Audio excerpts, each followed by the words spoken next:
ربنا آتنا في الدنيا حسنة وفي الآخرة.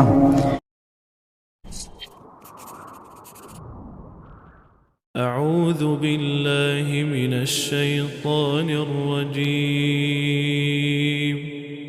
بسم الله الرحمن الرحيم.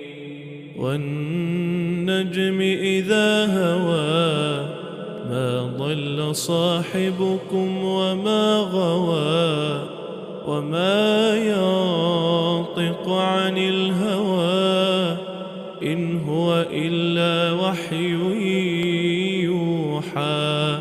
علمه شديد القوى ذو مرة فاستوى وهو بالأفق الأعلى ثم دنا فتدلى فكان قاب قوسين أو أدنى فأوحى إلى عبده ما أوحى.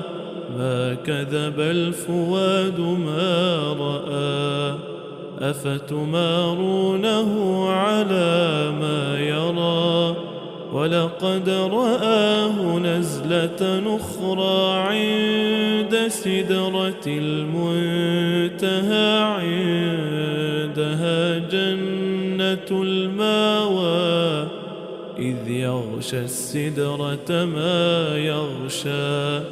ما زاغ البصر وما طغى لقد رأى من آيات ربه الكبرى. أفرأيتم اللات والعزى ومناة الثالثة الأخرى ألكم الذكر وله الأنثى تلك إذا قسمة ضيزى. إن هي إلا أسماء سميتموها أنتم وآباؤكم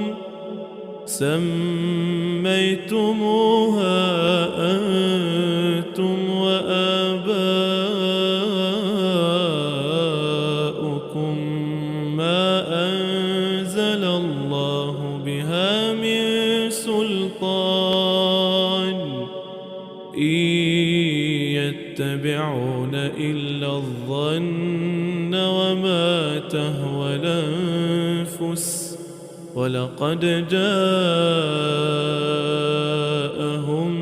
من ربهم الهدى. أم للإنسان ما تمنى فلله الآخرة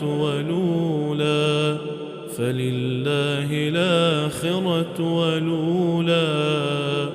وكم من ملك في السماوات لا تغني شفاعتهم شيئا إلا من بعد أن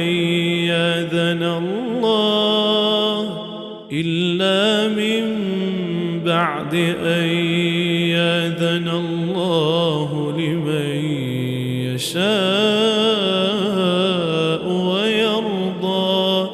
إن الذين لا يؤمنون بالآخرة ليسمون الملائكة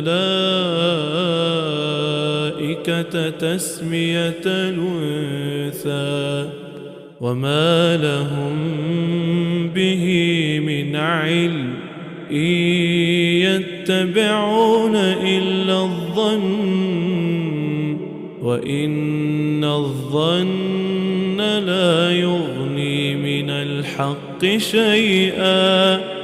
فأعرض عمن تولى عن ذكرنا ولم يرد إلا الحياة الدنيا ذلك مبلغهم من العلم.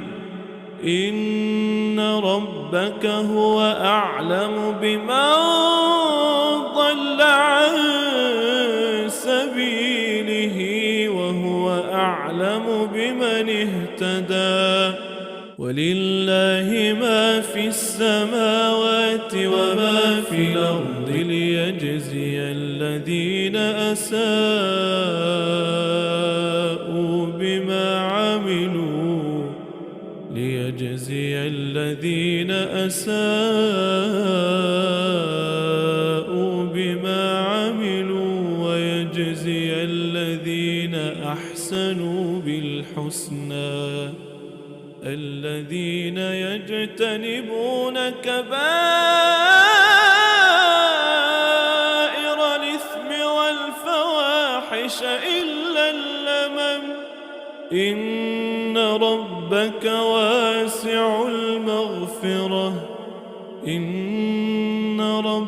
واسع المغفرة هو أعلم بكم إذا أنشأكم من الأرض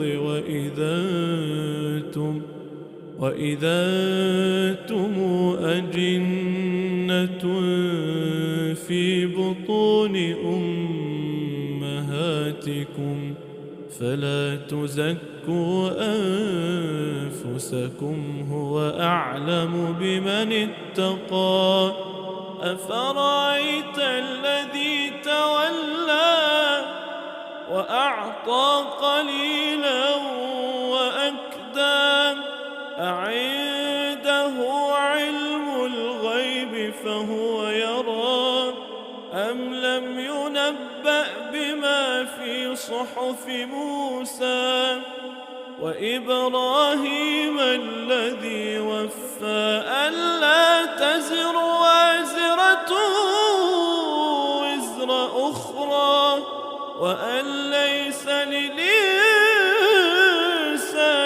إلا ما سعى وأن سعيه سوف يرى ثم يجزاه الجزاء الأوفى وأن إلى ربك المنتهى وأنه هو أضحك وأبكى وأنه هو أمات وأحيا وأنه خلق الزوجين الذكر والأنثى من نطفة إذا تمنى وأن عليه النشأة الأخرى وأنه هو أغنى وأقنى وأنه هو رب الشعرى وأنه أهلك عادا الأولى وثمودا فما أبقى وقوم نوح من قبل إنهم كانوا هم أظلم وأطغى والمؤتفكة أهوى فغشاها ما غشى فبأي آلاء ربك تتمارى هذا نذير من النذر الأولى أزفت الآزفة ليس لها من دون الله كاشفة أفمن هذا الحديث تعجبون وتضحكون ولا تبكون وأنتم سامدون فاسجدوا لله